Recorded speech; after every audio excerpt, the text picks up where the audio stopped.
దేవుని పరిశుద్ధ నామమునకు మహిమ కలుగును గాక. 38వ శిలువ ధ్యానములలో విచ్చేసిన మీ అందరికీ దేవాది దేవుని నామములో, యేసుక్రీస్తు నామములో మీ అందరికీ శుభములు, స్వాగతము తెలియజేస్తున్నాను. 38 రోజులు దేవుడు తన రెక్కల కింద భద్రపరిచి ప్రతిరోజు రావడానికి దేవుడు కృప చూపించినాడు. హల్లెలూయా, దేవునికి మహిమ కలుగును గాక. తన మాటను మనకు తెలియజేయడానికి దేవుడు ఇష్టపడుతున్నాడు. హల్లెలూయా.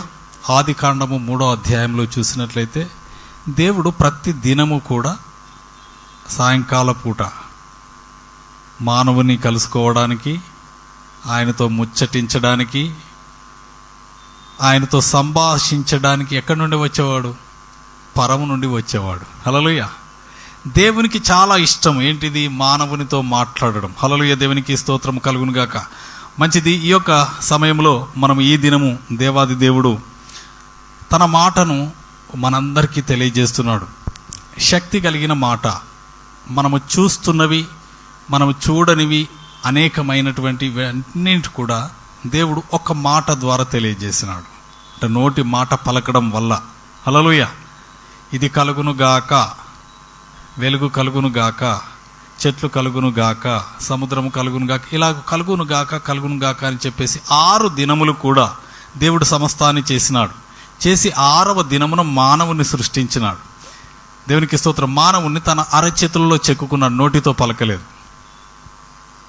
నోటితో పలకకుండా మానవుని తన అరచేతులలో చెక్కుకొని ఆ మానవుని యొక్క నాసిక రంధ్రములలో జీవవాయువును ఊదినాడు, జీవాత్మను ఊదినాడు. ఊదినప్పుడు మానవుడు నరుడుగా, జీవాత్మగా అయినాడు. దేవునికి స్తోత్రం కలుగునుగా. ఈ యొక్క మానవుడు నశించకుండా ఉండడానికి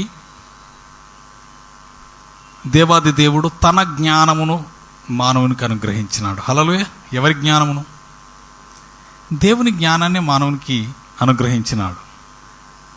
ఈరోజు మన యొక్క ప్రసంగం యొక్క అంశము జ్ఞానము. ఏ జ్ఞానము? లోక సంబంధమైన జ్ఞానము కాదు, మనము చూచుచున్నటువంటి వినుచున్నటువంటి జ్ఞానము కాదు, కానీ పర సంబంధమైన జ్ఞానము, క్రీస్తు జ్ఞానమును గురించి మనము తెలుసుకోవాలి. హల్లెలూయా, దేవునికి స్తోత్రము కలుగును గాక. క్రీస్తు జ్ఞానము అన్ని జ్ఞానముల కంటే కూడా ఉత్తమమైనది, శ్రేష్టమైనది. హల్లెలూయా, దేవునికి స్తోత్రము కలుగును గాక.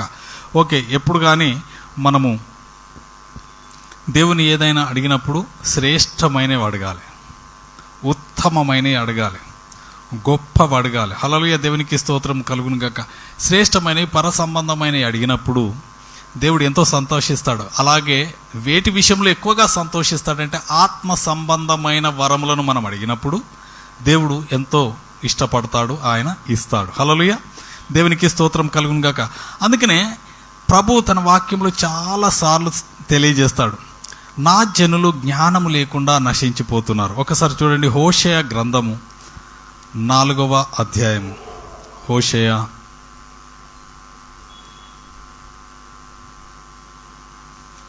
నా బైబిల్లో 746 పేజీ నెంబర్. హోషేయ గ్రంథము 4వ అధ్యాయము 6వ వచనం. నా జనులు జ్ఞానము లేని వారై నశించుచున్నారు. నీవు జ్ఞానమును విసర్జించుచున్నావు గనుక నాకు యాజకుడు కాకుండా నేను నిన్ను విసర్జింతును. నీవు నీ దేవుని ధర్మశాస్త్రము మరచితివి గనుక నేనును నీ కుమారులను మరుతును. హల్లెలూయా, దేవునికి స్తోత్రం కలుగును గాక. ఇక్కడ చూసినట్లయితే జనులు నశించిపోవడానికి ఒక కారణాన్ని దేవుడు చెప్తున్నాడు. ఏంటి ఆ కారణము? అత్యంత విలువైనది, ఇది శ్రేష్టమైనది. హల్లెలూయా, దేవునికి స్తోత్రం కలుగును గాక. నేను సాయంత్రం వరకు కూడా ఏమి చెప్పాలి అని చెప్పేసి ప్రభువుని అడుగుతున్నాను. నేను కన్ఫ్యూజన్లో ఉన్నప్పుడు ప్రభు సెలవిచ్చినాడు. హల్లెలూయా, జ్ఞానమును గురించి తెలియజేయి, క్రీస్తు జ్ఞానమును గురించి తెలియజేయి. నా జనులు నశించిపోకూడదు.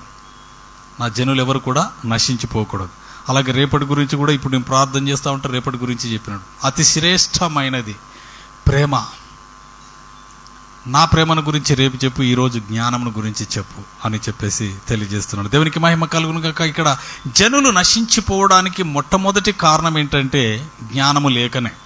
ఈ యొక్క జ్ఞానము ఎంత శ్రేష్టమైనదంటే ఈ లోక సంబంధమైనటువంటి జీవితంలో జీవించడానికి కాదు, పర సంబంధమైన నిత్య జీవమునకు వెళ్ళవలసిన జ్ఞానమును విసర్జించకుండా ఆ జ్ఞానమును మనము పొందుకోవాలి. హల్లెలూయా, దేవునికి స్తోత్రము కలుగును గాక. ఈ లోక జ్ఞానము మనం పిల్లల్ని స్కూల్లో వేస్తాం చదువుకోవడానికి, వాడు భవిష్యత్తులో ఎదగడానికి, ఒక మంచి ఉన్నత స్థానంలో ఉండడానికి, అలాగే కుటుంబాన్ని పోషించడానికి, జీవితం ఎలాంటి కష్ట నష్టాలు రాకుండా అన్ని రకాలుగా హెల్తీగా వెళ్తూ ఉండడానికి ఉంటాడు. కానీ దీని తర్వాత ఇంకొక లైఫ్ ఉన్నది. ఈ యొక్క 70 సంవత్సరాలు 100 సంవత్సరాల జీవితం తర్వాత ఇంకొక లైఫ్ ఉన్నది. ఆ లైఫ్ చాలా ప్రాముఖ్యమైనది. ఆ యొక్క లైఫ్ను కోల్పోకూడదు. ఒకడు సర్వలోకమును సంపాదించుకుని తన ఆత్మను పోగొట్టుకుంటే వానికి ఏమీ లాభము అని వాక్యంలో దేవుడు సెలవిస్తున్నాడు. అవును, సమస్తము సంపాదించుకున్నాడు కానీ తన ఆత్మను పోగొట్టుకుంటే లాభం ఏంటి? మన జీవితంలో పోరాటం అంతా కూడా ఈ యొక్క భూమి మీద మానవుని యొక్క జీవిత కాలంలో దేవుణ్ణి ఎరిగి ఉండడమే గొప్ప జ్ఞానము. హల్లెలూయా, దేవుని ఎరిగి ఉండడమే గొప్ప జ్ఞానం. ఏంటా ఎరిగి ఉండడం అంటే దేవుని తెలుసుకోవడమే. అందుకనే యెహోవా దేవుడుగా గల జనులు ధన్యులు. దేవునికి స్తోత్రం కలుగును గాక. ఆయన వారు తెలుసుకున్నారు. అందుకనే ఈ తెలుసుకోలేని వారు ఏమవుతున్నారంటే నా జనులు జ్ఞానము లేని వారై నశిస్తున్నారు. ఈ యొక్క జ్ఞానము మానవులకు వివరించబడకుండా, తెలియపరచబడకుండా ఈ జ్ఞానమును బంధించి వేసింది అపవాది. హల్లెలూయా, ఈ జ్ఞానము తెలియకుండా మానవుని నశింపచేస్తుంది. తెలిస్తే అయిపోతుంది. నేను అంతకుముందు కూడా చెప్పాను, ఈ బైబిల్ గ్రంథంలో ఇవే కాదు ఇంకా అనేకమైన గ్రంథాలు ఉన్నాయి. వాటన్నిటిని కూడా తొలగించి వేసినారు. హానోకు 430 సంవత్సరాలు దేవునితో పాటు నడిచినాడు. గొప్ప జ్ఞానవంతుడు. నడిచి ఆయన పరలోకమునకే వెళ్ళిపోయినాడు. ఆ మరణం చూడకుండానే పరలోకమునకు వెళ్ళిపోయినాడు. ఆయన అనేకమైనటువంటి గ్రంథాలు రాసినాడు. అలాగే సొలొమోను భక్తుడు, దావీదు కుమారుడైనటువంటి సొలొమోను భక్తుడు కూడా అనేకమైనటువంటి జ్ఞాని, మహాజ్ఞాని. ఆయన కూడా అనేకమైన గ్రంథాలు రాసినాడు. ఇలా చూసుకుంటూ పోతే అనేకమైన మిస్టరియస్ అంటే మర్మ గర్భమైనటువంటి అనేకమైనటువంటి పుస్తకాలను, జ్ఞానమును వారు పొందుకొని అనేక మందికి తెలియపడాలని చెప్పేసి వాళ్ళు రాసినారు. కానీ అవన్నీ మరుగు చేసి వాటిని కనబడకుండానే చేసినారు. హల్లెలూయా. ఇప్పుడు మనం ఈ బైబిల్ చదవడానికే కొంచెం వెనక ముందు అయిపోతుంది, చదవట్లేదు సరిగా. ఇంకా ఆ గ్రంథాలు ఎక్కడ చదువుతాం? అందుకనే అపవాది ఏం చేస్తుందంటే ఈ జ్ఞానము బయలుపరచబడకుండా మరుగు చేస్తుంది. తెలిస్తేనే కదా మనము దానికి సొల్యూషన్ కనుక్కునే. తెలియకుండా అసలు సొల్యూషనే ఉండదు. అలాగూ చేస్తుంది. ఎలాగూ చేస్తుందో ఒకసారి చూడండి మీరు. కొరింథీ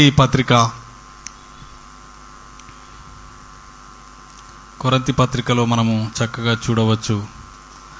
2వ కొరింథీ పత్రిక 4వ అధ్యాయము 3వ వచనం నుంచి చదువుతున్నాను. 2 కొరింథీ 4:3. మా సువార్త మరుగు చేయబడిన ఎడల నశించుచున్న వారి విషయములలోనే మరుగు చేయబడి ఉన్నది. హల్లెలూయా. ఈ యొక్క సువార్త అనేది ఒక గొప్ప వెలుగు. ఈ వెలుగు వచ్చినప్పుడు సమస్తం కూడా తేటగా కనబడుతుంది. ఈ యొక్క నశించు వారి విషయంలో ఏమైందంట? మరుగు చేయబడ్డది, దాచబడింది. అంటే వారు ఆ యొక్క వెలుగులోని రాకుండా ఉన్నారు. అందుకని ఏమంటున్నారు ఇక్కడ చూడండి, సువార్త ప్రకాశము వారికి ప్రకాశింపకుండు నిమిత్తము ఈ దేవుని 4వ వచనం చదువుతున్నాను. దేవుని స్వరూపి అయి ఉన్న క్రీస్తు మహిమను కనపరచు సువార్త ప్రకాశము వారికి ప్రకాశింపకుండు నిమిత్తము ఈ యుగ సంబంధమైన దేవత అవిశ్వాసులైన వారి మనోనేత్రములకు గ్రుడ్డితనము కలుగజేసెను. అంధకారములో నుండి వెలుగు ప్రకాశించునుగాక అని పలికిన దేవుడే తన మహిమను గుర్చిన జ్ఞానము యేసుక్రీస్తునందు వెల్లడిపరచుటకు మా హృదయములలో ప్రకాశించెను. హల్లెలూయా, దేవునికి స్తోత్రము కలుగునుగాక. మనోనేత్రములకు గుడ్డితనము కలగజేసింది. ద ఇన్నర్ ఐస్, మన మనోనేత్రాలు అంటే మనం చూసేది కాదు, మనం చూస్తూ ఉన్నది కాదు, మనం ఆలోచిస్తూ ఉంటాం.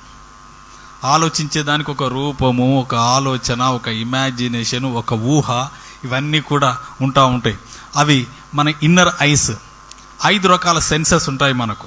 ఒకటి మనోనేత్రాలు, ఇంకొకటి చెవులు, దానికి మళ్ళా ముక్కు ఉంటుంది, అలాగే టేస్ట్ కూడా చూస్తాం, మళ్ళా స్పర్శ. ఈ 5 సెన్సెస్ పంచేంద్రియములు అంటారు తెలుగులో. పంచ ఇంద్రియములు. ఈ పంచేంద్రియములు మన శరీరమునకే కాదు, మన ఆత్మకు కూడా ఉంటాయి. మన ఆత్మకు కూడా ఉంటుంది. అందుకనే పరిశుద్ధాత్మ మన హృదయములో నివసించినప్పుడు పరిశుద్ధాత్మ మనతో మాట్లాడుతూ ఉంటుంది. మాట్లాడినప్పుడు మనం పరిశుద్ధాత్మ స్వరాన్ని వింటూ ఉండాలి. నాకు అనిపిస్తుంది, కొంతమంది అంటే నాకు 6th సెన్స్ కొట్టుకుంటుంది అంటారు. 6th సెన్స్ కాదండి, పరిశుద్ధాత్మ నీకు చెప్తా ఉంటాడు. నో అలా కాదు, ఇలా అని చెప్పేసి చాలా క్లియర్గా చెప్తూ ఉంటాడు. ఆ పరిశుద్ధాత్మ స్వరాన్ని మనం లోపల మెల్లనైన చల్లనైన తిన్ననైన స్వరాన్ని మనం వినాలి. హల్లెలూయా. ఆయన చెప్పేది చాలా స్పష్టం అన్నట్టు. ఆ యొక్క స్వరాన్ని వినడానికి మనం ఆయత్తపడాలి. అందుకనే ప్రకటన గ్రంథంలో 7 సంఘాలకు రాస్తూ ఏమంటాడంటే, ప్రతి సంఘానికి ఆత్మ సంగములతో చెప్పు మాట చెవి గలవాడు వినుగాక. ఏ చెవి అది? ఈ చెవులు కాదు, మన ఆత్మీయమైనటువంటి చెవులు, మన ఆత్మకు ఉన్నటువంటి ఆ చెవులకు అవి వినాలి. విన్నప్పుడు మనం వాటిని వెంబడించాలి. దేవునికి స్తోత్రం కలుగును గాక. ఇలాగ ఈ 5 సెన్సెస్ ఉంటాయి. ఈ 5 సెన్సెస్ను బ్లాక్ చేస్తుంది, మూసుగేస్తే మనకు కనబడుతుందా? ఏమి కనబడదు. కానీ ఇక్కడ క్రీస్తు ప్రకాశము, క్రీస్తు యొక్క వెలుగు మన మీద ప్రకాశించినప్పుడు ఈ యొక్క మన లోపల ఉన్నటువంటి ఈ 5 సెన్సెస్ కూడా యాక్టివ్ అవుతాయి. హల్లెలూయా. దేవునికి స్తోత్రము కలుగును గాక. ఒక స్వరము నీకు వినిపిస్తుంది, నిన్ను దారి తప్పించడానికి, అటు ఇటు నీ యొక్క గమ్యాన్ని నుండి తప్పించడానికి బయట నుండి అనేకమైన స్వరాలు వినపడతా ఉంటాయి. అనేకమైనటువంటి ఆలోచనలు మనకు వస్తూ ఉంటాయి. ఆలోచనలు కాదు, దేవుడిచ్చే ఆలోచనలు చాలా శ్రేష్టమైనది. దేవునికి స్తోత్రం కలుగును గాక. కాబట్టి ఆ యొక్క దేవుని యొక్క జ్ఞానాన్ని మనం వెతకాలి. ఆ జ్ఞానమును వెతికినప్పుడు ఆ జ్ఞానము మనల్ని గొప్ప వెలుగులోనికి నడిపిస్తుంది. ఇక్కడ ఏ జ్ఞానం అని చెప్పేసి అంటున్నాడు. ఇక్కడ చూడండి 6వ వచనంలో, అంధకారములో నుండి వెలుగు ప్రకాశించునుగాక అని పలికిన దేవుడే తన మహిమను గూర్చిన జ్ఞానము యేసుక్రీస్తునందు వెల్లడిపరచుటకు. దేవుని యొక్క జ్ఞానాన్ని ఎక్కడ వెల్లడిపరుస్తున్నాడు? ఎవరి ద్వారా వెల్లడిపరుస్తున్నాడు? యేసుక్రీస్తునందు. హల్లెలూయా. యేసుక్రీస్తునందు ఆ జ్ఞానాన్ని వెల్లడిపరుస్తున్నాడు. నువ్వు యేసుక్రీస్తుని తెలుసుకుంటే తండ్రిని తెలుసుకున్నట్టే. యేసుక్రీస్తు యొక్క జ్ఞానం తెలుసుకుంటే తండ్రి యొక్క దేవుని యొక్క జ్ఞానమును మనము తెలుసుకున్నట్టే. కాబట్టి యేసుక్రీస్తునందు ఆ యొక్క జ్ఞానాన్ని బయలుపరుస్తున్నాడు. అందుకని ఇక్కడ 1 కొరింథీ పత్రిక 1వ అధ్యాయం చివరి వచనంలో మనం చూసినట్లయితే, అతిశయించువాడు ప్రభువునందే అతిశయింపవలెను అని రాయబడి ఉన్నది నెరవేరునట్లు దేవుని మూలముగా ఆయన మనకు జ్ఞానమును నీతియు పరిశుద్ధతయు విమోచనము నాయను. యేసుక్రీస్తే జ్ఞానం అయి ఉంటున్నాడు, యేసుక్రీస్తే నీతి అయి ఉంటున్నాడు, ఆయనే పరిశుద్ధత అయి ఉంటున్నాడు, ఆయనే విమోచనం అయి ఉంటున్నాడు. దేవునికి మహిమ కలుగునుగా. ఈ జ్ఞానము ప్రప్రథమంగా ఉన్నది. ఈ యొక్క జ్ఞానము మొదటిగా ఉన్నది. దేవునికి స్తోత్రం కలుగునుగా. కాబట్టి ఈ యొక్క జ్ఞానాన్ని, క్రీస్తు యొక్క జ్ఞానాన్ని మనము వెతకాలి. దేవునికి స్తోత్రం కలుగునుగాక. క్రీస్తు జ్ఞానం అంటే ఇప్పుడు ఈ లోకంలో ఉన్న జ్ఞానములు అన్నిటికంటే కూడా ఉత్తమమైనది, శ్రేష్టమైనది. హల్లెలూయా. మనం ఆయన జ్ఞానాన్ని మనం పొందుకుంటే ఈ లోకంలో జ్ఞానాన్ని ఈజీగా పొందుకోవచ్చు. హల్లెలూయా. దేవునికి స్తోత్రం కలుగునుగాక. క్రీస్తు జ్ఞానము ఎలాంటిదంటే, ఇప్పుడు ఒక ఇంజనీర్ ఉన్నాడు, బ్రిడ్జిలు కడతాడు, గొప్ప గొప్ప అపార్ట్మెంట్స్ కడతాడు, ఇంకా ఎన్నెన్నో రోడ్లు ఇవన్నీ కూడా వేస్తాడు ఇంజనీర్. చిన్న జ్వరం వచ్చి ఏదైనా అయిందంటే టక్కుమని హాస్పిటల్కి రావాల్సిందే. ఆయనకు మెడికల్కు సంబంధించిన ఏ జ్ఞానం ఉంటుందా? ఉండదు. ఆయన పెద్ద పెద్ద బిల్డింగ్లు కడతాడు, కన్స్ట్రక్షన్ కడతాడు, ఇవన్నీ చేస్తాడు, కానీ ఆయనకు ఏ జ్ఞానము లేదు. శారీరకమైనటువంటి మెడికల్ ఫీల్డ్కు సంబంధించిన ఎలాంటి జ్ఞానం లేదు. ఆయన జ్ఞానంలో లిమిటెడ్ జ్ఞానంలో ఆయన ఉన్నతంగా ఉండవచ్చు, కానీ మిగతా వాటిలో అన్నిట్లలో కూడా జీరో. హల్లెలూయా. ఇక డాక్టర్ ఉన్నాడు అనుకో, ఇంజనీరింగ్ దాంట్లో ఏం తెలియదు, టెక్నాలజీ దాంట్లో ఏం తెలియదు. ఇలాగుంటుంది. ఈ యొక్క లోక సంబంధమైనటువంటి జ్ఞానము పరిమితమైనది, కానీ దేవుని జ్ఞానము అపరిమితమైనది. హల్లెలూయా. దేవునికి మహిమ కలుగును గాక. ఈ యొక్క సమయంలో నేను మీకు దీని గురించి చెప్తాను. యూదా ప్రజలు ఉన్నారు కదా, యేసు ప్రభు ఏదైతే గోత్రంలో పుట్టినాడో ఆ యొక్క యూదా గోత్రం, ఆ యూదా గోత్రంలో వారు ఇప్పుడు యూదులుగా ఉన్నారు. ఆ యూదులు ఇప్పుడు ప్రపంచంలో ఉన్నటువంటి అత్యంత శ్రేష్టమైన ఘనమైనటువంటి అవార్డు నోబెల్ బహుమతి. ఈ నోబెల్ బహుమతి ఈ ప్రపంచ దేశాలలో యూదులకు వచ్చినన్ని నోబెల్ బహుమానాలు ఇంకెవరికి రాలేదంట. హల్లెలూయా. వారు ఈ రోజుకు కూడా ఈ పాత నిబంధన ధర్మశాస్త్రంను తూచా తప్పకుండా వారు పాటిస్తారు. వారు దేంట్లో కూడా తప్పిపోరు. వారు పోపు గింజలలో సదాపాలు అన్నిట్లలో కూడా దశమ భాగం ఇస్తారు. దేవుడు అని కూడా పలకరు. వాళ్ళు అంత నిష్ఠగా ఉంటారు. వారు దేవుని జ్ఞానమును అడుగుతారు. ఆ ధర్మశాస్త్రంలో ఉన్న వాటి అన్ని ఆజ్ఞలన్నిటినీ టంచనగా నెరవేరుస్తారు. వారు నెరవేర్చి దేవుని యొక్క జ్ఞానం పొందుకొని వారు నోబెల్ బహుమతులు పొందుకుంటున్నారు. ప్రపంచములోనే అత్యున్నతమైనటువంటి ఆ యొక్క బహుమానాలను అనేక మంది యూదులు పొందుకున్నారు. వారు దేవుని దగ్గర నుంచి పొందుకున్నటువంటి ఆ జ్ఞానమును వారు ప్రపంచంలో గొప్ప గొప్ప ఇన్వెంటరీస్ కనిపెట్టడానికి వారికి దేవుడు సహాయం చేసినాడు. మనము ఈ లోకంలో దేవుని యొక్క రాజ్య సువార్తను అనేక మంది ప్రజలను రక్షించడానికి దేవుని జ్ఞానం అడగాలి. హల్లెలూయా. దేవునికి మహిమ కలుగునుగాక. నేను ఒక పుస్తకము చదివాను. ఆ పుస్తకంలో ఒక సందర్భం రాయబడి ఉన్నది. ఒక గ్రామంలో మారుమూల గ్రామము, ఆ గ్రామమునకు ఇంకొక గ్రామమునకు మధ్యన ఒక దారి ఉన్నది. ఏ ఒక్క గ్రామంలో అయితే ఒక ముసలామె దేవుని నమ్ముకున్నామే, విశ్వాసము ఉంచినటువంటి తల్లి, ఆమె ఏమీ చేయలేదు, చదువు ఏమీ రాదు, కానీ ఆమె గొప్ప ప్రార్థనా పరురాలు.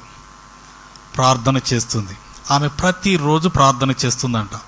ఎలా ప్రార్థన చేస్తుంది? ప్రభువా, నేనైతే జ్ఞానము లేనిదాన్ని, చదువు లేని దానిని, నేను బయటికి వెళ్ళి ఎవరికి సువార్త ప్రకటించలేని దాన్ని, నాకు సహాయం దయచింది. నా గ్రామంలో ఉన్న నేను ఎరిగిన ప్రజలు కానీ ఎవరు కానీ నా గ్రామంలో సువార్త ప్రకటింపబడాలి, నా ప్రజలందరూ రక్షింపబడాలి అని చెప్పేసి ప్రతిరోజు ప్రార్థన చేస్తుందంట. హల్లెలూయా. ప్రార్థన చేసి దేవుని దగ్గర గోజాడుతూ, కనిపెట్టుతూ, మొర్ర పెట్టుతూ ప్రార్థన చేస్తున్నది. దేవునికి స్తోత్రం కలుగును గాక. ఒక రోజున ఒక దైవజనుడు ఆ యొక్క మార్గంలో వెళ్తున్నాడు. మార్గంలో వెళ్తూ సువార్త పత్రికలు ఉంటాయి కదా, కరపత్రాలు ఇస్తున్నాడట. ఇస్తూ ఉంటే ఎవరు తీసుకోవట్లేదట. ఎవరు తీసుకోకుండా పడేస్తున్నారట. పడేసుకుంటే వెళ్తున్నారు. ఈ రోడ్డు మీద కలిసిన వాళ్ళందరికీ ఇస్తా అంటే ఇలా చూసి పడేస్తారు. అయితే ఏదైతే పత్రికలు ఆ యొక్క రోడ్డుకి ఇటువైపున ఉన్నటువంటి ఏదైతే అక్కడ తల్లి ప్రార్థన చేస్తుందో ఆ యొక్క ప్రార్థన చేసే గ్రామం యొక్క బార్డర్లో పడిన ప్రతి ఒక్క ఆ యొక్క కరపత్రికను ఆ యొక్క గ్రామంలో ఉన్న వాళ్ళు ఒక్కొక్కటి తీసుకొని ఇట్లా చూస్తున్నారట. చూసి దేవుని ప్రేమ ఇలా ఉంటుందా అని చెప్పేసి అనేక మంది రక్షణలోనికి వచ్చినారట. హల్లెలూయా. దేవునికి స్తోత్రం. రక్షణలోనికి వచ్చిన తర్వాత అక్కడ ఒక దైవజనుడు వెళ్ళి ఒక సువార్త కూడిక పెట్టినాడట. కూడిక పెట్టి ఒక్కరోజు ఎవరు సరిగా రాలేదు, రెండో రోజు ఎవరు సరిగా రాలేదు, మూడో రోజు ఆ దైవ సేవకుడు కూడా కన్నీటితో ప్రార్థన చేయింది. ప్రభు, నేను ఎంతో దూరం నుండి వచ్చాను, ప్రజలు రావడం లేదు అని చెప్పి కన్నీటితో ప్రార్థన చేసి మొర్ర పెడుతున్నాడట. మొర్ర పెడితే మూడవ రోజు కూటాలకు ఆ ఊరు జనమంతా కదిలొచ్చినారట. హల్లెలూయా. ఆ ఊరు జనమంతా కదిలొచ్చినారట. అప్పుడు గంభీరంగా, ఉత్సాహంగా, ఆత్మాభిషేకంతో గొప్ప ప్రసంగం చేసినాడు. ప్రసంగం చేసి ఎంతో అత్యుత్సాహంగా ఉన్నాడంట. ఉండేసరికి ప్రభు అంటున్నాడు, నో, నువ్వేం సంతోషపడకు, ఇవి నువ్వు చేసింది కాదు. ఈ గ్రామము కొరకు అనేక సంవత్సరాల నుంచి ఒక తల్లి ప్రార్థన చేస్తుంది. నువ్వు నడు, ఈ ప్రజలందరినీ ఇక్కడే ఉండని, నువ్వు నడు ఫస్ట్ అని చెప్పి ఆ యొక్క గ్రామంకి తీసుకొని ఆ యొక్క పల్లెటూరు దగ్గర ఆ యొక్క గుడిసెలోనికి తీసుకొని వెళ్ళినాడు దేవుడు. తీసుకెళ్ళిన తర్వాత, అమ్మ ఎవరైనా ఉన్నారంట? ఉన్నారు. ఎవరు కావాలో నీకు అంటే, ఇక్కడ దేవుడు నడిపించాడమ్మా, నేను దైవ సేవకుని, ఇక్కడ మీటింగ్లు పెట్టినాను, దేవుడు ఎందుకో బలంగా ప్రేరేపించి నన్ను ఇక్కడికి తీసుకొచ్చినాడంటే, అయ్యా మీరు సేవకులా, మీరు పాస్టర్ గారా అని చెప్పేసి గబగబా వచ్చి కుర్చీ వేసి కూర్చోమని చెప్పేసి, అయ్యా చాలా వందనాలు, ఎన్నో సంవత్సరాలుగా ప్రార్థన చేస్తున్నాను, నా ఊరంతా బాగుపడాలని, ఎవ్వరు నశించిపోవద్దని, ఆ నా ఘోర నరకాన్ని తప్పించుకోవాలనయ్యా, దేవుడు నా ప్రార్థన విన్నాడు అని చెప్పి కన్నీటితో ఆ దేవసేవకునికి తెలియజేసినప్పుడు ఆయన కన్నీటి పర్యంతమైనట, అమ్మ ఇది నాది కాదు, దీని వెనుక నీ ప్రార్థన శక్తి ఉన్నది. దేవుడు నీకు ఒక జ్ఞానాన్ని ఇచ్చినాడు. నా జనులు, నా గ్రామంలో, నా పట్టణంలో, నా జిల్లాలో ఉన్న ప్రజలు ఎవరు నశించిపోకుండా ప్రార్థన చేసే కృపను నీకు దయచేసినాడు తల్లి. ఆ ప్రార్థన బట్టి దేవుడు నన్ను ఇక్కడ నడిపించినాడు. నీ యొక్క ప్రార్థనను బట్టే ఈ ప్రజలందరూ రక్షింపబడ్డారు అని చెప్పేసి సంతోషంగా ఆ తల్లికి తెలియజేసి అప్పుడు ఆ తల్లి ఎంతో సంతోషించిందట. దేవునికి మహిమ కలుగును గాక. మనం ఏమి చేయలేము అని అనుకుంటాం కావచ్చు, కానీ దేవుడు ప్రతి ఒక్కరిలో ఒక తలాంతు పెట్టినాడు. మనం జ్ఞానం కలిగి ప్రభువా నాకు ఇచ్చినటువంటి ఆ తలాంతులో వృద్ధి చేయండి, ఆ తలాంతును ఎదిగింప చేయండి. అంతే. ప్రార్థన చేసే తలంత, పాటలు పాడే తలంత, మ్యూజిక్ వాయించేది కానీ ఇంకా ఎవరెవరికి ఏ తలాంతు ఉన్నదో ఆ తలాంతులోనే ఎదగాలి. హల్లెలూయా, దేవునికి స్తోత్రం కలుగును గాక. దేవుడు ఆ తలాంతులో కొంతమందికి అడ్మినిస్ట్రేషన్ చేసే తలాంతు ఇస్తారు.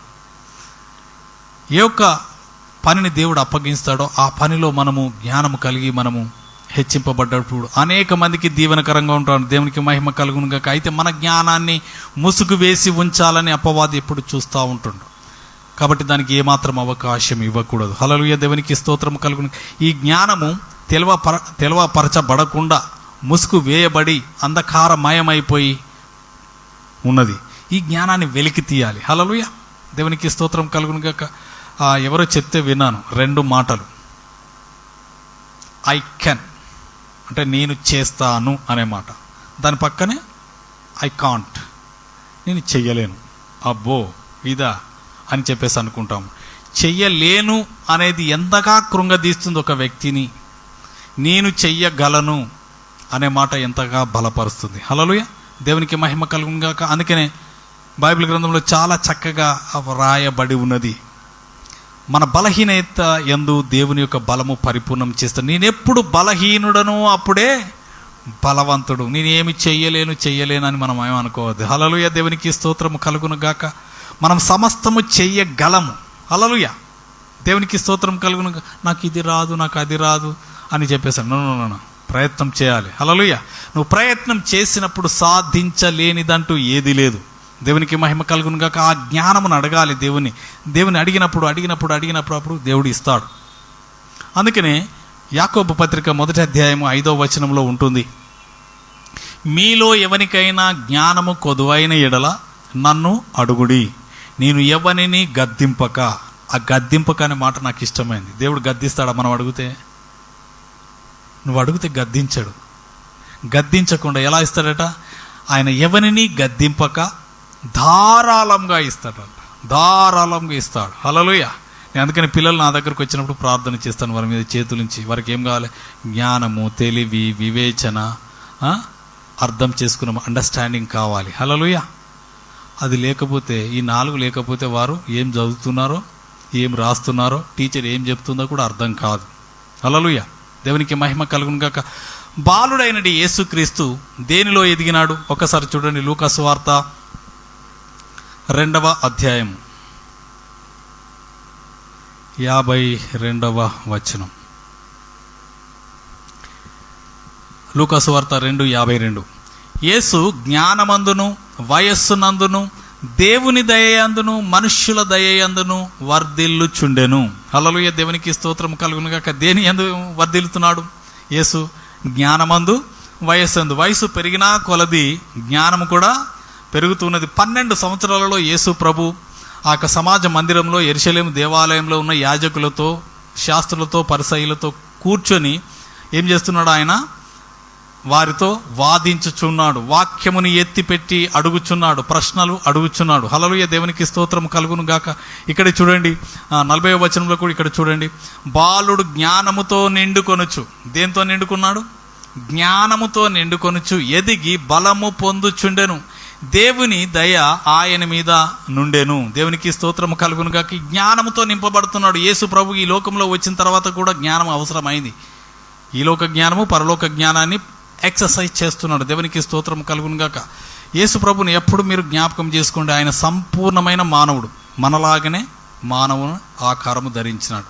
అలాగే సంపూర్ణమైనటువంటి దేవుడు. ఎప్పుడు కూడా ఈ భూమి మీద ఉన్నప్పుడు ఆయన దేవుని యొక్క స్వభావ స్వరూపంని ఎప్పుడు కూడా పొందుకోలేదు. మానవునిగానే నడిచినాడు.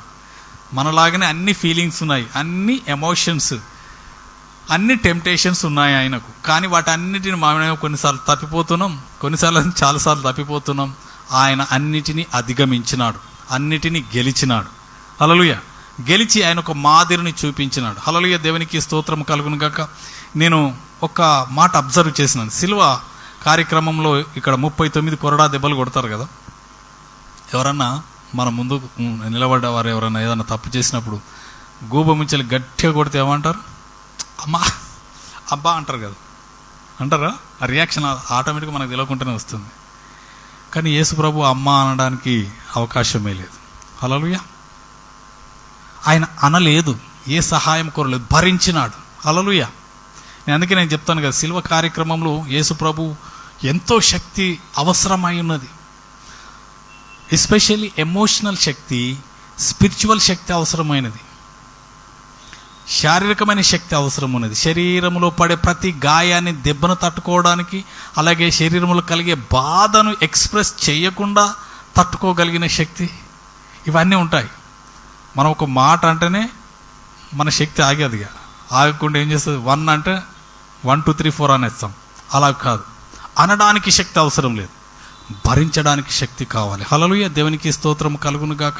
మనల్ని ఓ మాట అనేస్తారు, సైలెంట్గా ఉంటారు. కానీ ఆ మాటను పట్టుకొని మనం రియాక్ట్ అయిపోయి మనము ఆ మాటను తాళలేము, తట్టుకోలేక మనం ఇంకా ఎక్కువగా మాట్లాడేస్తూ ఉంటాం. కానీ యేసు ప్రభు అలాగ మాట్లాడలేదు. ఆయన పైన భూమి వేసేవారిని, గడ్డము పెరికేవారిని, తలపైన ముళ్ళ కిరీటము కొట్టేవారిని అని సిలువ వేసిన వారిని కూడా ఏమి మాట అనలేదు. మాట అనడానికి శక్తి కావాలి, మాటలాడనడానికి శక్తి అవసరం లేదు, తిట్లు భరించడానికి శక్తి కావాలి, కానీ తిట్టడానికి శక్తి అవసరం లేదు. హల్లెలూయా. దేవునికి స్తోత్రం కలుగును గాక. మంచి చెప్పడానికి శక్తి కావాలి, విమర్శించడానికి శక్తి అవసరం లేదు. కాబట్టి ఇలాగూ మనం ఆ జ్ఞానము కలిగి ఉండాలి. యేసు ప్రభు చిన్నప్పటి నుండి మనుషుల దయందు జ్ఞానమందును ఎదుగుచూ ఉన్నాడు. ఎదుగుచూ ఒక పరిపూర్ణుడు అయిన తర్వాత, యేసు ప్రభు 30 సంవత్సరాలు వచ్చిన తర్వాత, అప్పుడు సిలువ వేయబడడానికి 30 సంవత్సరాలు ఎందుకు ప్రభు అని కూడా నేను అడిగినాను. నువ్వు వచ్చేసినావు, గబగబా నీకు కార్యం చేసుకుని వెళ్ళిపోవచ్చు కదా, 30 సంవత్సరాల వరకు ఎందుకు అని అంటే, ఒక వ్యక్తి 20 సంవత్సరాలు లేకపోతే టీనేజ్లో ఉన్నాడు, 19 సంవత్సరాల వరకు ఉంటే వాడు అప్పుడప్పుడే లేత ప్రాయం, వానికి ఎక్కడ లేని ఆవేశం ఉంటుంది, ఉడుకు రక్తం, ఎమోషనల్స్ ఉంటాయి, మెచ్యూరిటీ ఉండకుండా ఏమి మాట్లాడతాడో ఏమి చేస్తాడో కూడా అర్థం కాదు. అంటే యవ్వనుడు కాబట్టి. అలాగే 20 నుంచి 30 వరకు చూస్తే సరి అయిన నిర్ణయాలు తీసుకునేటువంటి వయసు కాదు అది. చాలామంది ఈ యొక్క 20 నుండి 30 సంవత్సరాల మధ్యలోనే వాళ్ళ లైఫ్స్ సరి అయిన ఉద్యోగమును, సరి అయిన డైమెన్షన్ను, డైరెక్షన్ను, గోల్ను ఫిక్స్ చేసుకోకుండా, సరైన లైఫ్ పార్ట్నర్ను ఫిక్స్ చేసుకోకుండా, కన్ఫ్యూజన్లో ఎమోషనల్గా వారు డిస్టర్బ్ అయ్యి వారి యొక్క గురి యొద్దకు వెళ్ళలేకపోతున్నారు. ఈ యొక్క మధ్యకాలంలో సరి అయినటువంటి నిర్ణయాలు తీసుకునేటువంటి వయసు కూడా కాదు. హల్లెలూయా. అందుకని యేసు ప్రభు 30 సంవత్సరాల వరకు కూడా ఆయన వివాహం చేసుకోలేదు. వివాహం చేసుకున్నాడు, ఆయన గోల్ కాదు. కానీ ఫిజికల్గా, శారీరకంగా, అలాగే ఎమోషనల్గా, స్పిరిచువల్గా ఆయన ఒక స్ట్రాంగ్ స్టెడ్ఫాస్ట్నెస్, అంటే స్థిరమైన మనస్సు, స్థిరమైనటువంటి నిర్ణయాలు తీసుకునే మెంటల్, ఫిజికల్, ఎమోషనల్ స్టాండర్డ్లోనికి వచ్చినాడు. హల్లెలూయా. వచ్చిన తర్వాత ఆయనకు తెలుసు ముందే సిలువ బలియాగం కాబోతున్నానని. ఆయన తప్పించుకోవడానికి ఎక్కడ అవకాశం లేదు. ఎందుకంటే ఆ తండ్రి యొక్క చిత్తము నెరవేర్చడానికి వచ్చినాడు, తప్పించుకోవడానికి అవకాశం లేదు. కాబట్టి ఆయన నీ చిత్తమైతే గిన్నె తొలగించమన్నాడు, కానీ తర్వాత తీసుకున్నాడు. దేవునికి స్తోత్రము కలుగును గాక. అయితే ఒక సరి అయిన నిర్ణయం తీసుకునే వయసు వచ్చిన తర్వాత అప్పుడు ఎమోషనల్గా కానీ, ఫిజికల్గా కానీ, మెంటల్గా కానీ, ఇంకా ఏ రకంగా కానీ ఆయన తట్టుకోగలిగినాడు. హల్లెలూయా. దేవునికి స్తోత్రం. వీటన్నిటికీ జ్ఞానం కావాలి.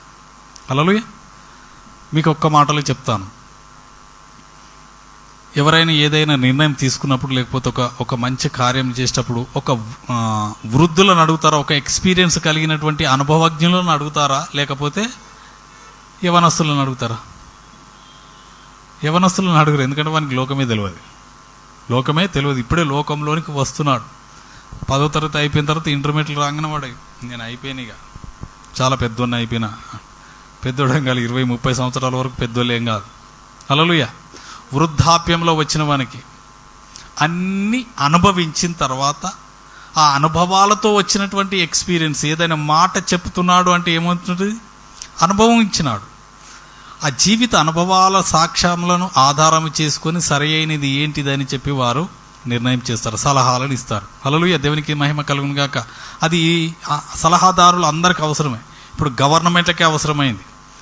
మన భారతదేశ గవర్నమెంట్కు, ప్రపంచ దేశంలో ఉన్న అన్ని గవర్నమెంట్కు ముఖ్య సలహాదారులు ఉంటారు. మన ఇప్పుడు తెలంగాణ రాష్ట్రానికి కూడా సలహాదారులు ఉన్నారు. సలహాదారులు కావాలి, ఆలోచన చెప్పేవారు కావాలి. దేవునికి మహిమ కలుగును గాక. వారు ఆ జ్ఞానాన్ని పొందుకోవాలి. పొందుకున్న తర్వాత వారు దాంట్లో ఉన్నటువంటి ఆ అత్యున్నతమైన జ్ఞానాన్ని గవర్నమెంట్కు వారు అందిస్తారు. అందించినప్పుడు వారు దాని యొక్క ఆ యొక్క ప్రణాళికల్లో వాళ్ళు ముందుకు సాగిపోతారు. దేవునికి మహిమ కలుగును గాక. కాబట్టి ఈ యొక్క జ్ఞానం అనేది అవసరము. ఈ జ్ఞానము లేకుంటే ప్రజలు నశించిపోతున్నారు. ఎందుకు నశించిపోతున్నారంటే అపవాది అంధకారంలోనూ ఉంచి దేవుని జ్ఞానము బయలుపరచబడకుండా వారిని మోసము చేస్తుంది. అందుకే ఈ జ్ఞానం అడగాలి. ఈ యొక్క జ్ఞానం చాలా ప్రాముఖ్యమైనది అని చెప్పేసి ఇప్పుడు మనము చూసినాము. యాకోబు పత్రిక 1:5 ఎవడైనా జ్ఞానం కొదువైన ఎడల నన్ను అడుగుడి అని చెప్పేసి అంటున్నాడు. అడిగినప్పుడు ఆయన ఎవరిని గద్దించక ధారాళంగా ఇస్తాడు. ఈ అడిగే క్రమంలో పరలోకకు జ్ఞానముని, ఆత్మ సంబంధమైన జ్ఞానమును మనం అడగాలి. హల్లెలూయా, దేవునికి స్తోత్రం కలుగును గాక. ఈ పరలోక సంబంధమైనటువంటి వరములను, ఆత్మ వరములను ప్రభు మనకు ముందే ఇచ్చేసినాడు. హల్లెలూయా. అదొకసారి చూడండి. ఎఫెసీ పత్రిక 1వ అధ్యాయము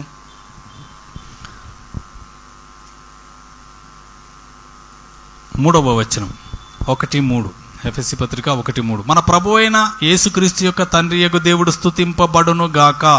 ఆయన క్రీస్తునందు పరలోక విషయములలో ఆత్మ సంబంధమైన ప్రతి ఆశీర్వాదమును మనకు అనుగ్రహించెను. హల్లెలూయా.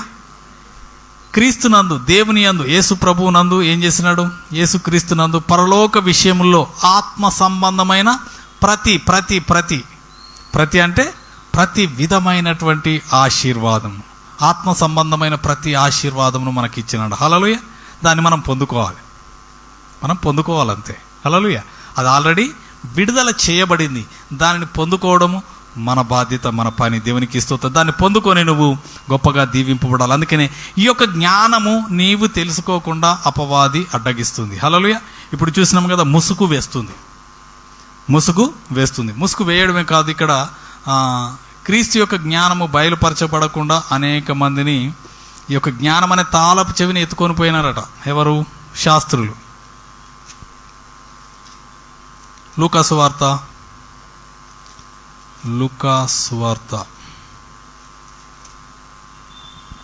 11వ అధ్యాయము 52వ వచనం. లూకాసు వార్త 11:52. అయ్యో ధర్మశాస్త్రోపదేశకులారా, మీరు జ్ఞానమును తాళపు చెవిని ఎత్తుకొని పోతిరి. ఏమి ఎత్తుకొని పోయినారమ్మా? తాళపు చెవి. జ్ఞానం అనే తాళపు చెవి. ఈ జ్ఞానం అనే తాళపు చెవి ఉంటే, జ్ఞానం ఉంటే వారు జ్ఞానవంతులుగా తీర్చబడతారు. కాబట్టి ఆ తాళపు చెవి ఎత్తుకొని పోయినారట. జ్ఞానమను తాళపు చెవిని ఎత్తుకొని పోతిరి. మీరును లోపల ప్రవేశింపరు, ప్రవేశించు వారిని అడ్డగింతురు. హల్లెలూయా. ప్రవేశించే వారిని ప్రవేశింపనియరు, వారు ప్రవేశించరు. హల్లెలూయా, దేవునికి స్తోత్రం కలుగు. ఇది జ్ఞానం అనే తాళపు చెయ్యి. అంటే ఈ జ్ఞానమును వారు చెప్పరు, వారు చెప్పేవారిని అడ్డగిస్తారు. వారు లోపలికి వెళ్ళరు, లోపలికి వెళ్ళేవారిని అడ్డగిస్తారు. పరలోక రాజ్యంలోనికి వారు వెళ్ళరు, వెళ్ళేవారిని కూడా అడ్డగిస్తారు. హల్లెలూయా, దేవునికి స్తోత్రం కలుగును గాక. ఈ జ్ఞానము చాలా ప్రాముఖ్యమైనది. క్రీస్తుని గురించి తెలుసుకోవడమే జ్ఞానమై ఉంటున్నది. ఈ జ్ఞానమును, అందుకనే వారు జ్ఞానం లేకుండా ఏం చేసినారంటే, యేసు ప్రభువునే తన వారిని రక్షించడానికి వచ్చినటువంటి ఆ యూదులే ఆయనను జ్ఞానం లేకుండా ఏం చేశారంటే సిలువకు అప్పగించినారు. హల్లెలూయా. మనం అలాగూ చేయకూడదు. యేసుక్రీస్తు యొక్క జ్ఞానము మనకు బయలుపరచబడింది. అది తేట తెల్లమైపోయింది అంతే. హల్లెలూయా. ఏది మరుగుపరచబడలేదు. సువార్త వలన, ఈ యొక్క వాక్యము వలన సమస్తమును బోధించినాడు. పరిశుద్ధాత్మ మనకు తోడుగా ఉండి సమస్తమును బోధిస్తాడు. ఆయన ఈ వాక్యములోని మర్మాలను మనకు బోధిస్తాడు. దేవునికి స్తోత్రము కలుగును గాక. అందుకని మనం అడగాలి, ఎవరినో అడగడం కాదు. ఈ జ్ఞానమును గురించి, యేసు ప్రభువును యొక్క జ్ఞానమును గురించి మనం ప్రార్థన చేయాలి. హల్లెలూయా, దేవునికి స్తోత్రం కలుగును గాక. ఈ జ్ఞానం లేకపోతే ఏమైపోతుంది? వెర్రివారు, పిచ్చివారు ఇట్లా అంటూ ఉంటాడు. ఒక వ్యక్తి మాట్లాడడానికి, చదవడానికి, ఉద్యోగం చేయడానికి, ఒక నలుగురు మధ్యలో మాట్లాడడానికి, న్యాయము తీర్చడానికి ఏం కావాలి? జ్ఞానం కావాలి. అందుకనే సొలొమోను భక్తుడు అడుగుతున్నాడు. సొలొమోను రాజు ఏం చేసినాడంటే ఆ యొక్క 1000 బలులను అర్పించినాడు. 1000 బలులను అర్పించిన తర్వాత అదే రాత్రి దేవుడు ప్రత్యక్షమైనాడు. ప్రత్యక్షమై ఏమంటున్నాడు? నీకేం కావాలో కోరుకో, నీకేం కావాలో కోరుకో అని చెప్పేసి అడుగుతున్నాడు. అడిగితే అప్పుడు అంటాడు, ఈ నీ గొప్ప సమూహం ఉన్నది, ఈ గొప్ప సమూహానికి తీర్పు తీర్చుటకు నాకు జ్ఞానం లేదు అని చెప్పేసి జ్ఞానమును తెలివిని, ఈ ప్రజలకు న్యాయము తీర్చడానికి, వీళ్ళను నడిపించడానికి నాకు జ్ఞానమును తెలివిని వివేచనను దయచేయి అని చెప్పేసి ప్రార్థన చేస్తాడు. కలలో అడుగుతాడు. అడగంగానే దేవుడు సంతోషపడతాడు. ఒకసారి చూడండి రాజుల గ్రంథం, ఐ థింక్ మొదటి రాజులు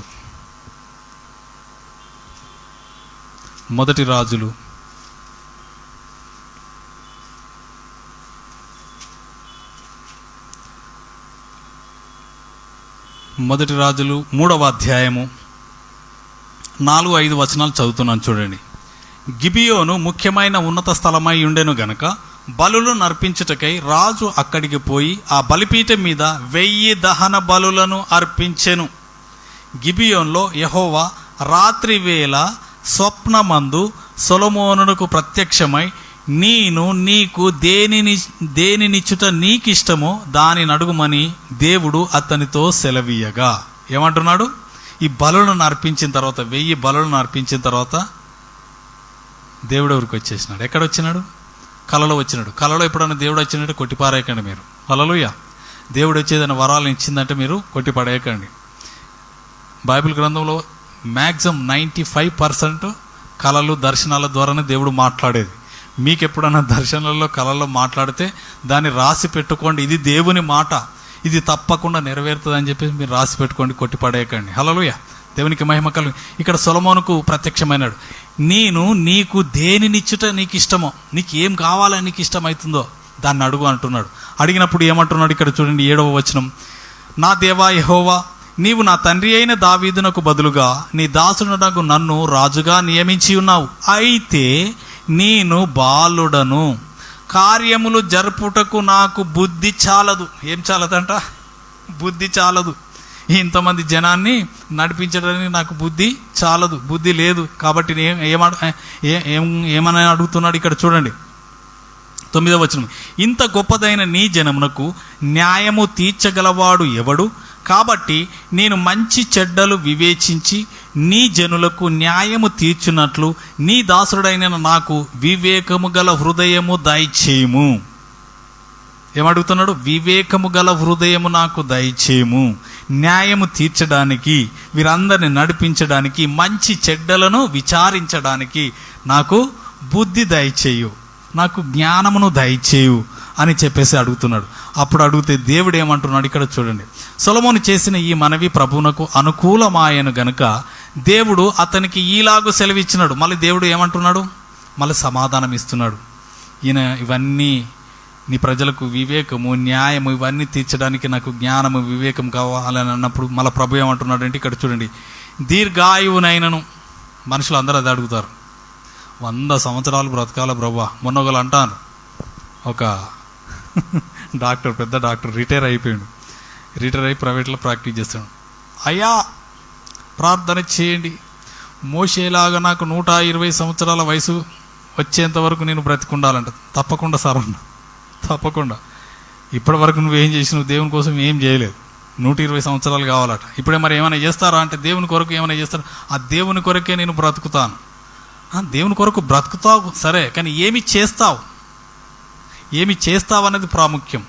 ప్రజల కొరకు నువ్వేం చేస్తావు? దేవుడు లోకాన్ని ప్రేమించి తన కుమారుని ఇచ్చింది, కానీ మరి నిన్ను ప్రేమించి నీకు 120 సంవత్సరాల వయసు ఇస్తే నువ్వేం చేస్తావు? నువ్వేం చేయాలని చెప్పేసి వయసు అడుగుతున్నావు. మోషే తన కాలం అంతా కూడా దేవుని ప్రజలకు సేవ చేసినప్పుడు నువ్వు చేస్తావా? ఒక సగం అయిపోయింది, సగం చాప్టర్ అయిపోయింది, ఇంకొక సగం చాప్టర్ అడుగుతున్నాడు. ఎందుకని అడుగుతా? ఆయన చెప్పిన సంబంధించిన ఒక మంచి ఇల్లు కొనాలి, నా పిల్లలకు పెళ్ళిళ్ళు చేయాలి, అన్ని స్థిరపరచబడాలి. సరే మంచిది, స్తోత్రం అనుకున్నా నేను. హల్లెలూయా.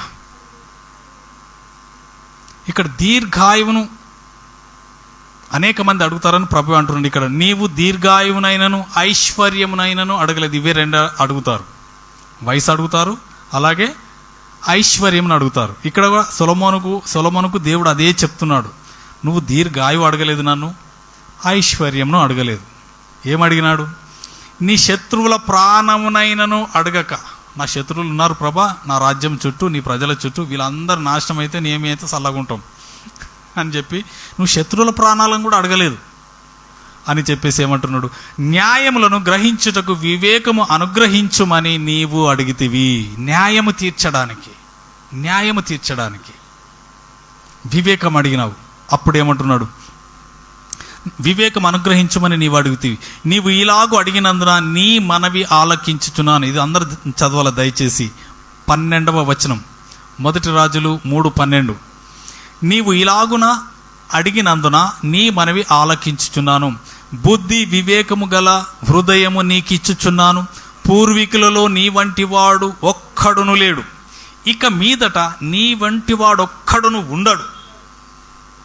మరియు నీవు ఐశ్వర్యమును ఘనతను ఇమ్మని అడగకపోయినను నేను వాటిని నీకు ఇచ్చుచున్నాను. హల్లెలూయా, దేవునికి స్తోత్రం. ఆయన 2 అడిగితే ఇక్కడ 2 ప్లస్ వచ్చినాయి. హల్లెలూయా, దేవునికి మహిమ కలుగును గాక.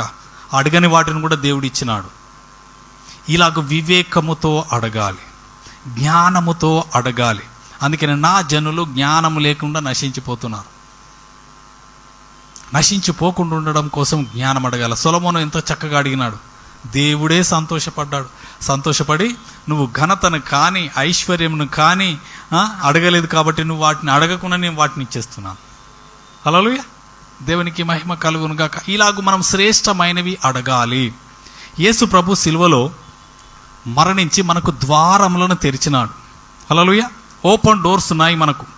పరలోకమే మన మధ్యలోనికి దిగి వచ్చినది. నువ్వు ఏదైతే అడుగుతావో వాటిని దేవుడు నీకు దయచేస్తాడు. శిల్వ ధ్యానంలో విజడం గురించి ఎందుకు చెప్తున్నారు ప్రభు అంటే, ఇన్ని రోజులు మనం ధ్యానించినాం. నీకు ఏమి కలిగి ఉన్నావో, దేవుడు నీ కొరకు ఏమి సిద్ధపరిచినాడో తెలియకపోతే ఇట్లాంటి ఇంకా 100 శిల్వ ధ్యానాలు చేసిన వ్యర్థమే. హల్లెలూయా, దేవుడు నీకు ఏది సిద్ధపరిచినాడో దాన్ని పొందుకోవాలి అంతే. పొందుకోవడానికి కావలసిన జ్ఞానము కావాలి, తెలివి కావాలి, వివేచన కావాలి. ఎస్పెషల్లీ కుటుంబం నడిపించడానికి కూడా జ్ఞానం కావాలి. హల్లెలూయా, దేవునికి స్తోత్రం కలుగును గాక. ఎస్, జ్ఞానవంతురాలు తన ఇల్లు కట్టుతుంది. ఎస్, పురుషుడు కాదు కట్టేది. హల్లెలూయా, పురుషుడు కట్టడు. నిలబడి వాళ్ళని వీళ్ళని మాట్లాడతాడు కాబట్టి అది ఫిజికల్గా కాదు, కానీ ఈ యొక్క స్పిరిచువల్గా కుటుంబ బాధ్యతలను చక్కగా నెరవేర్చేది ఒక జ్ఞానవంతురాలైన స్త్రీ మాత్రమే. She built the house. కుటుంబాన్ని కట్టేది ఒక స్త్రీ బాధ్యత అని చెప్పి దేవుడు చెప్తున్నాడు. మీరు సామెతల గ్రంథంలో మీరు జ్ఞానం కావాలంటే సామెతల గ్రంథం 31 అధ్యాయాలు ఉంటాయి. 31 అధ్యాయాలు ఉంటుంది. ప్రతిరోజు ఏ డేటుకి ఆ రోజు. ఇవాళ ఎంత డేటు? 13వ తారీఖు, 13వ అధ్యాయం చదవాలి. బైబిల్ అంతా చదవడం వేరు. ఈ యొక్క సామెతల్లో ప్రతిరోజు ఉన్నటువంటి ఒక అధ్యాయాన్ని మీరు చదివినప్పుడు ఆటోమేటిక్గా మీరు జ్ఞానమును పొందుకుంటారు. హల్లెలూయా, దేవునికి మహిమ కలుగును గాక. అది మహాజ్ఞానవంతుడైనటువంటి సొలొమోను రాసినయే. సొలొమోను బహు అనుభవజ్ఞుడు, అనుభవంతో రాసినాడు. ఆ యొక్క జ్ఞాన వచనాలను మనం చదివినప్పుడు మనము జ్ఞానమును పొందుకుంటాం. అలాగే మనం చూసినట్లయితే ఇక్కడ శ్రేష్టమైన వాటిని అడిగి పొందుకున్నాడు. పొందుకున్న వాటికంటే దేవుడు ఆఫర్లు ఇచ్చినాడు. 1+1 ఆఫర్లు ఇచ్చినాడు దేవుడు. దేవునికి మహిమ కలుగును గాక. అందుకని మనము ఈ యొక్క జ్ఞానమును అడగాలి. దేవుడు మన కొరకు ఏమి సిద్ధపరిచినాడు, ఏది మనకు అవైలబుల్గా ఉన్నది, ఏది మనం పొందుకోవాలి, ఏది ఉత్తమమైనది, ఏది ఎన్నటికీ నిలిచిపోయేది అని చెప్పేసి మనం అడగాలి. దేవునికి స్తోత్రం కలగాలి. అడిగినప్పుడు దేవుడు మనకి ఇస్తాడు. ఆయన ఎవరికి దాచిపెట్టాడు. దేవునికి స్తోత్రం కలుగును గాక. కాబట్టి ఈ యొక్క దేవుని జ్ఞానాన్ని మనము పొందుకోవాలి. ఈ లోక జ్ఞానము దేవుని జ్ఞానాన్ని వెర్రితనంగా కొట్టివేస్తుంది. దేవునికి స్తోత్రం కలుగును గాక. ఒకసారి మీరు 1 కొరింథీ పత్రిక 1వ అధ్యాయంలో చూడండి.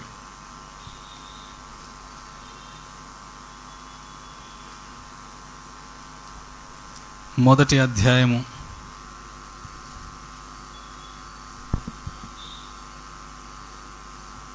24వ వచనం. ఆయన యూదులకు ఆటంకముగాను అన్యజనులకు వెర్రితనముగాను ఉన్నాడు. కానీ యూదులకేమి గ్రీసు దేశస్థులకేమి పిలువబడిన వారికే క్రీస్తు దేవుని శక్తియును దేవుని జ్ఞానమునై ఉన్నాడు. హల్లెలూయా. క్రీస్తు ఏమైనాడు? దేవుని శక్తి, దేవుని జ్ఞానం. మనం క్రీస్తును వెంబడించి క్రీస్తును మనం సంపూర్ణంగా తెలుసుకున్నప్పుడు ఆ క్రీస్తు యొక్క శక్తి అలాగే ఆ జ్ఞానము మనము పొందుకుంటాం. దేవునికి స్తోత్రం. ఈ జ్ఞానం చూడండి, దేవుని వెర్రితనము మనుషుల జ్ఞానము కంటే జ్ఞానము కలది.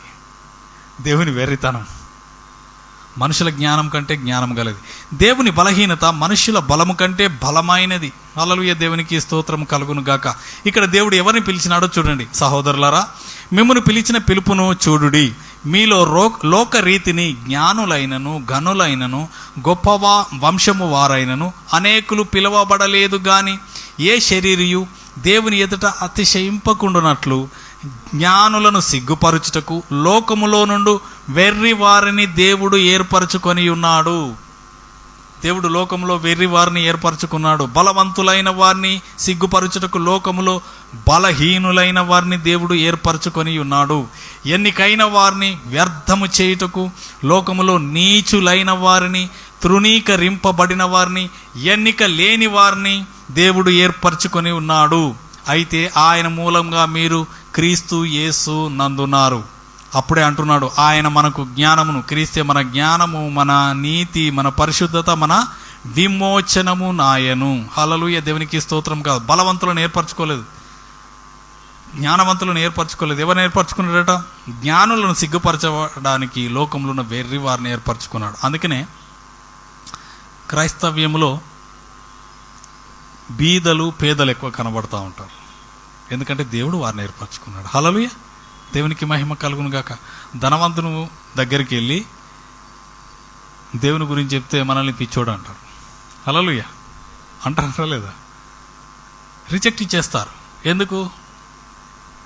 వారికి ఈ యొక్క జ్ఞానం వారికి అర్థం కాదు. దేవునికి స్తోత్రం కలుగును గాక. అందుకని వారిని సిగ్గుపరచడానికి దేవుడు వెర్రి వారిని, బలహీనులను, తృణీకరింపబడిన వారిని, ఎన్నిక లేని వారిని దేవుడు ఏర్పరచుకుంటున్నాడు. ఏర్పరచుకొని తన శక్తితో, తన జ్ఞానముతో నింపి గొప్పగా దీవించి ఆశీర్వదిస్తున్నాడు. హల్లెలూయా. దేవునికి మహిమ కలుగును గాక. ఈరోజు ఇశ్రాయేలు దేశం ఉన్నది కదా, ప్రపంచంలో ఇశ్రాయేలు దేశం, యేసుప్రభు పుట్టిన దేశం ఏదైతున్నదో చిన్న దేశం. అది ఎంత మంచి గొప్పగా దేవుడు దీవించినాడంటే దాని చుట్టూ ఒక 10 దేశాలు ఉన్నాయి. ఈ 10 దేశాలు కూడా శత్రు దేశాలే.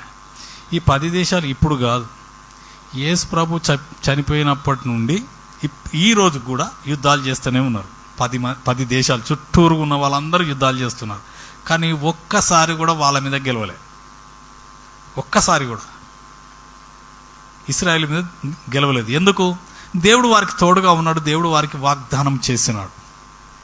వాగ్దానం చేసి శత్రువులందరినీ కూడా నిర్వీర్యం చేయడానికి. అలాగే 10 దేశాలతో యుద్ధము చేస్తూ ప్రపంచంలో ఇప్పటికీ the export quality, the best quality rice ప్రపంచ దేశాలకు ఎక్స్పోర్ట్ చేస్తారు. అంటే ఎగుమతి చేస్తారు, పంపిస్తారు. వాళ్ళు అక్కడ పంపించడానికి వారికి బాగా నీళ్ళున్నాయి అనుకుంటున్నారా? నీళ్ళే లేవు అసలు. వాళ్ళకి చాలా తక్కువ వర్షపాతం.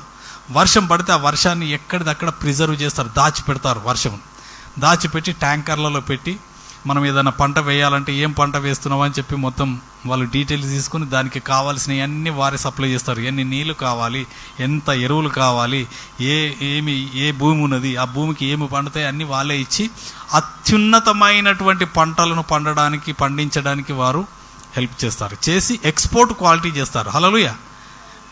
మనం అనుకుంటున్నాం కదా మనం చాలా మంచిగా ఆరోగ్యంగా మంచిగా ఉంటున్నాం. మీకు ఒకటే చెప్తా, మన దగ్గరికి వస్తున్నాయి కదా ఉల్లిగడ్డలు 100కు 6 కిలోలని. ఆడ బయట పడేసేటి, అవి మొత్తానికి బయట పడేసేటి, కుప్పలు బయట వారేసి రిజెక్టెడ్. ఆ రిజెక్టెడ్ వాటిని ట్రక్కులలో వేసి తీసుకొచ్చి బస్తాలలో మన దగ్గరికి పంపిస్తే మనం 100కు 3 అనగానే ఎగబడి 100 6 కిలోలు తీసుకుంటున్నాం. హల్లెలూయా. మీరు ఒకసారి ఇంటర్నెట్లో చూడండి, నా మాట నమ్మకండి. మీరు ఇంటర్నెట్లో అంత బెస్ట్ క్వాలిటీ ఆనియన్స్ అని కొట్టండి. వాటి రేటు, వాటి క్వాలిటీని చూస్తే మీరు ఎంత అందంగా ఉంటాయి ఉల్లిగడ్డలు అంటే. మంచి బెస్ట్ క్వాలిటీ ఏమో బయట దేశాలకు పంపిస్తున్నారు. ఇప్పుడు మనం తినే రైస్ కూడా అంతే. మనం తినే రైస్ కూడా ద బెస్ట్ క్వాలిటీ రైస్ ఏమో బయటి దేశాలకు అమ్ముకుంటున్నాం, పనికిమాలిన పిప్పిని మొత్తం మనకు అమ్ముతున్నారు. దేవునికి మహిమ కలుగును గాక. ద బెస్ట్ అంతా వెళ్ళిపోతుంది, వేస్ట్ అంతా మిగులుతూ ఉన్నది. అయితే ఇశ్రాయేలు దేశంను దేవుడు ద బెస్ట్గా హెచ్చించినాడు. వారు దేవుని ధర్మశాస్త్రమును తూచా తప్పకుండా నడిచి దేవుని జ్ఞానమును దేవుని వెంబడిస్తున్నారు కాబట్టి వారిని దేవుడు దీవించినాడు. దీవించి వారు ఎక్స్పోర్ట్ చేయడానికి వారు అంత గొప్పగా దీవింపబడుతున్నారు. దేవునికి స్తోత్రం కలుగును గాక. మన దగ్గర అంతా వేస్టే. మన రేషన్ దుకాణాలలో ఉండే బియ్యం ఉంటాయి కదా, అవి ఎందుకు పనికిరావు, దాంట్లో ఎందుకు పనికిరాని మనకు తీసుకు పెడతా ఉన్నారు. హల్లెలూయా, దేవునికి మహిమ కలుగును గాక. మన ప్రజలకు కానీ, మన రైతులకు కానీ, మన ఇంజనీర్స్ కానీ అసలు వారికి ఉన్నటువంటి జ్ఞానాన్ని నిర్వీర్యం చేస్తున్నారు. హల్లెలూయా. భారతదేశంలో అత్యంత శ్రేష్టమైనటువంటి ఇంజనీర్స్ కానీ, సాఫ్ట్వేర్స్ కానీ, డాక్టర్స్ కానీ, అత్యున్నతంగా చదువుకున్న వాళ్ళు ఉన్నారు కదా, వాళ్ళందరినీ కొంటున్నారు బయట దేశాల వాళ్ళు. ఇంకో బ్యాడ్ న్యూస్ ఏంటంటే మన భారతదేశంలో ఉన్నటువంటి విలువైన జ్ఞాన సంపదను మన భారతదేశం వినియోగించుకోవడం లేదు. వారికి సరి అయిన వనరులను వారికి అందుబాటులోకి తీసుకొస్తే వారు ఇక్కడనే వారు గొప్పగా దీవింపబడతారు. కానీ వారిని ప్రపంచంలో ఉన్నటువంటి ధనిక దేశాలు గుర్తించి వారికి మంచి మంచి సాలరీ ప్యాకేజెస్ ఆఫర్ చేసి వారిని తన్నుకొని పోతున్నారు గద్దల్లాగా. మన దగ్గరంతా జ్ఞానం లేని వాటిని వదిలిపెడుతున్నారు. మళ్ళీ పైకి అక్కడి నుండి మన మీదనే రూలింగ్ చేస్తున్నారు. మన భారతదేశ ప్రజలు లేని దేశమే లేదు. అన్ని దేశాలలో మంచి మంచి ఉన్నతమైన స్థానంలో ఉన్నారు. ఈరోజు అమెరికాలో ఉన్నటువంటి వైస్ ప్రెసిడెంట్ కూడా మన ఇండియానే. హల్లెలూయా. దేవుడు అలాగ దీవించినాడు, కానీ మన భారతదేశం వినియోగించుకోవడం లేదు. అదే ఏమి లేనితనము, జ్ఞానము లేనితనము. హల్లెలూయా, దేవునికి మహిమ కలుగును గాక. అందుకే నా జనులు జ్ఞానము లేకుండా నశించిపోతున్నారు. మనం నశించిపోకుండా నశించిపోతున్న వారిని వెతికి వెతికి వెతికి రక్షించాలి మనం. దేవునికి స్తోత్రము కలుగును గాక. యేసు ప్రభు సిలువలో నీ కోసం నా కోసమే కాదు, అందరి కోసం చనిపోయినాడు. నీకు కలిగిన ఈ గొప్ప రక్షణ ఎవ్వరూ మిస్ కాకుండా ప్రతి ఒక్కరూ రక్షింపబడాలని, ప్రతి ఒక్కరూ ఆ యొక్క నిత్య జీవంలో కనబడాలని చెప్పి దేవుడు కోరుకుంటున్నాడు. దేవునికి స్తోత్రం కలుగు. ఆ నిత్య జీవంలోనికి తప్పిపోకుండా మనము జ్ఞానం కలిగి ఉండాలి. హల్లెలూయా, దేవునికి స్తోత్రం కలుగును గాక. లోకంలోకి కాదండి, లోకం మాటలు అవసరం లేదు.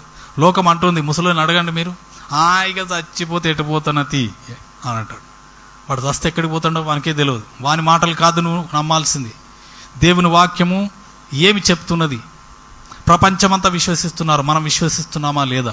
ఈ ప్రపంచంలో ఇదంతా భాషలు వేరు, కానీ బైబిల్ అర్థము భావమంతా ఒక్కటే. దీనిని గ్రహించాలి. ధనిక దేశాలు, అగ్రదేశాలు కూడా నమ్ముతున్నాయి, విశ్వసిస్తున్నాయి. నువ్వు నేను విశ్వసించడానికి కులాలు మతాలు అవి కాదండి. ఇట్స్ ఎ వే మార్గము నిత్య జీవమునకు మార్గము. ఈ మార్గమును తెలుసుకునే జ్ఞానమును పొందకుండా మనం తప్పిపోకూడదు. దేవునికి మహిమ కలుగును గాక. ఈ జ్ఞానాన్ని బోధించాలి, అందుకని సువార్తను ప్రకటించాలి. ఈ సువార్తను ప్రకటించినప్పుడు వారికి ప్రకాశము, వెలుగు కలుగుతుంది. ఆ వెలుగు వారు పొందుకున్నారా, సంతోషం. అందుకని ఈ రాజ్య సువార్త సకల జనులకు ప్రకటింపబడిన తర్వాత అప్పుడు రెండవ రాకడ వస్తుంది. ఇంకా ప్రకటింపబడలేదు అందరికీ. మారుమూల ప్రాంతాలకు, ఇంకా సుదూర ప్రాంతాల్లో ఉన్నవారికి అసలు యేసు ప్రభు అంటే తెలియదు. యేసు ప్రభు అంటే ఏంటిది అనే అడిగేటువంటి జనాలు కూడా ఉన్నారు. వారికి ఇంకా సువార్త తెలియదు.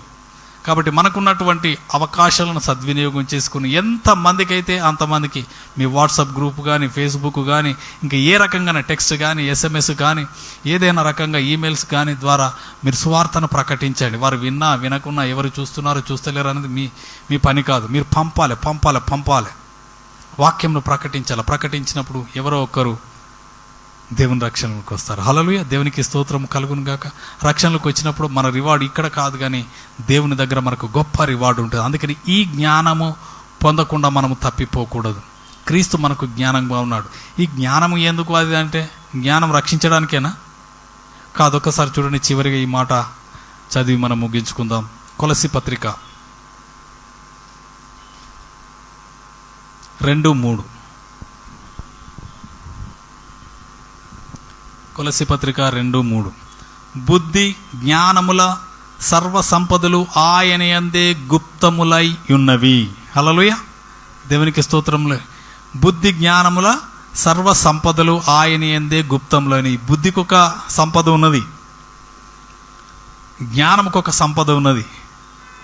నువ్వు ఈ బుద్ధిని జ్ఞానములను నువ్వు నేర్చుకున్నప్పుడు, తెలుసుకున్నప్పుడు, దానికి ఉన్నటువంటి సర్వ సంపదలు దానితో అటాచ్డ్ అయి ఉంటాయి.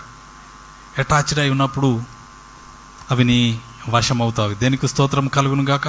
అందుకనే మనం ఏమాత్రం కూడా ఈ బుద్ధి జ్ఞానములను మనము పొందుకోవాలి. మాట్లాడడానికి, జీవించడానికి, సమాజంలో అయితేంది, మనమున్న స్థలంలో అయితేంది, సంఘంలో అయితేంది, ఎవ్రీవేర్ ఎక్కడున్నా కూడా ఈ బుద్ధి జ్ఞాన సర్వ సంపదలను దేవుడు ఇచ్చేవాడు అంటున్నాడు. నాకు బుద్ధిని దయచేయి ప్రభా, జ్ఞానమును దయచేయి ప్రభా అని చెప్పేసి మనం అడగాలి. ఆత్మ వరములలో కూడా బుద్ధి వాక్యము, జ్ఞానవాక్యము, వివేచన 9 వరాలు ఉన్నాయి.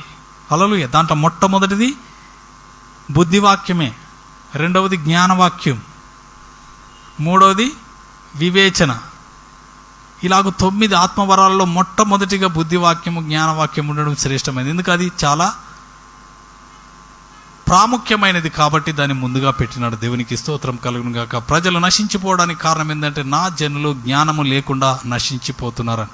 ఆ జ్ఞానమును మనం పొందుకొని లోకములో నశించిపోతున్న వారికి ఆ జ్ఞానమును తెలియజేసి వారిని రక్షించాలని కోరుతూ ప్రార్థన చేసుకుందాం. హల్లెలూయా. Thank you lord.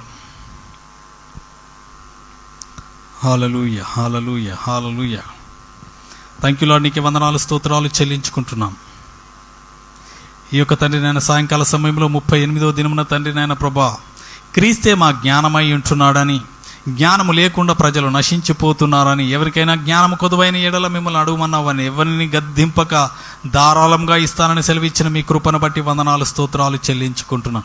మా ప్రజలను మీ జ్ఞానముతో నింపండి తండ్రి, నీకే స్తోత్రాలు.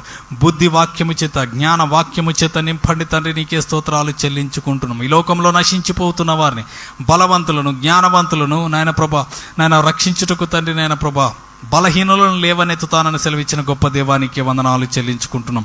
దీవించి ఆశీర్వదించి మీరే మహిమ పొందండి. బుద్ధి జ్ఞాన సర్వ సంపదలు మీ అందే గుప్తములై ఉన్నవి దేవానికి వందనాలు, స్తోత్రాలు ఇచ్చారు. సమస్త విధములైన జ్ఞానమునకు మీరే ఆధారభూతులైన గొప్ప దేవానికి వందనాలు, స్తోత్రాలు చెల్లించుకుంటున్నాం. క్రీస్తే మా జ్ఞానమై ఉన్నాడని సెలవిచ్చినందుకు వందనాలు, స్తోత్రాలు. నాయన ప్రభా, సిలువలో క్రీస్తు చనిపోయి తండ్రి ఆ జ్ఞానం అనే ద్వారమును తెరిచినాడు. ఆ జ్ఞానములోనికి మేము ప్రవేశించాలి, ఆ జ్ఞానమును పొందుకోవాలి తండ్రి, నీకే వందనాలు, స్తోత్రాలు. అది వృద్ధులకు మించిన జ్ఞానము, తల నెరిసిన వారికంటే మించిన జ్ఞానము తండ్రి నాయన. ఈ లోకంలో ఉన్న తండ్రి నాయన ప్రభా గనులకు లేని జ్ఞానమును తండ్రి నాయన మాకు దయచేసినందుకు వందనాలు, స్తోత్రాలు చెల్లించుకుంటున్నాం. మిమ్మును ఎరిగి ఉండడమే గొప్ప జ్ఞానమని సెలవిచ్చిన గొప్ప దేవానికే వందనాలు, స్తోత్రాలు చెల్లించుకుంటూ దీవించి ఆశీర్వదించి మీరు మహిమ పొందుమని, సమస్త ఘనత మహిమ ప్రభావములు మీకే చెల్లించుకుంటూ మమ్మల్ని దీవించి ఆశీర్వదించి పంపుమని, మీ జ్ఞానము చేత నింపుమని మా ప్రభు మీ ప్రియ కుమారుడైన యేసు క్రీస్తు పరిశుద్ధ నామమున ప్రార్థించి అడిగి వేడుకుంటున్నాము తండ్రి. Amen, amen, amen. God bless you. దేవుడు మీ సమృద్ధిగా దీవించును గాక.